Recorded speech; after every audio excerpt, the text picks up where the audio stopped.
મિત્ર, આજ તમે દલિયા બનાવવાની ફેક્ટરી બનાવવાનું વિચારી રહ્યા છો તો આ વિડીયો આખો ધ્યાનથી જોજો કે દલિયા કેવી રીતના બને છે. ઘઉંમાંથી કે બાજરામાંથી મકાઈમાંથી જાહેરમાંથી દલિયા બનાવવાનું મશીન એટલે કે ક્લિનિંગ પ્લાન્ટ. ઘઉં અહીંથી પહેલાં નાખશે, ખેડૂતના ખેતરમાં આવ્યા એ ઘઉંને આમાં ક્લિનિંગ કરવા માટેના એલિવેટરમાંથી અમારા મશીનમાં જાય એટલે ઘઉંમાં જે પુતરિયા હોય એ ચોખ્ખા કરવા માટે, પુતરિયાને સાફ સફાઈ કરવા માટે એક કસર મશીન છે, એમાંથી નીકળે એટલે કોઈ ઘઉંની અંદરમાં કંઈ કાંકરા છે, નાના ટુકડા છે, પથ્થર છે, એ અલગ પડી જાય. ત્યાર પછી રાઉન્ડ ગ્રેડર છે, રાઉન્ડ ગ્રેડરની અંદરમાં જે કાંઈ આની અંદરમાં ક્લીન થાય છે એ 3 પ્રકારનું ક્વોલિટીવાળું એમાં ક્લિનિંગ થઈ જાય છે.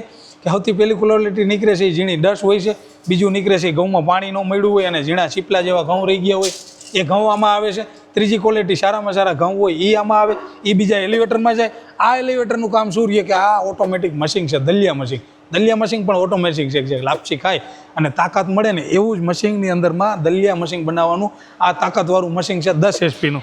તો આ 10 HP-ના દલિયા મશીનની વિશેષતા શું છે કે આની અંદરમાં જે લોટ રહ્યો એ તો ડસ્ટ ક્લીનરથી ખેંચી જ લે.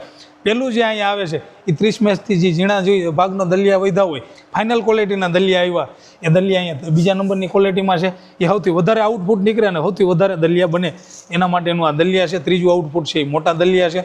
આવી જ રીતને તમારે દલિયા બનાવવાની ફેક્ટરી કરવી હોય તો જરૂર અમારી કંપનીની એકવાર વિઝિટ કરો અથવા તો અત્યારે જ તમે કોલ કરો, તમને બધી જ જાણકારી મળી જાય કે દલિયા મશીન બનાવવાની ફેક્ટરી કેવી રીતની કરવી જોઈએ અથવા તો દલિયાનો બિઝનેસ કેવો કરવો જોઈએ, અથવા તો તમે આ ઓનલાઈન કોલ કરો, વિડીયો કોલમાં તમને આખો પ્લાન જોવા મળશે. અને જો વધારે જાણકારી જોતી હોય તો અમારી ચેનલની અંદરમાં આખો ડિટેલમાં વિડીયો બનાવેલો છે.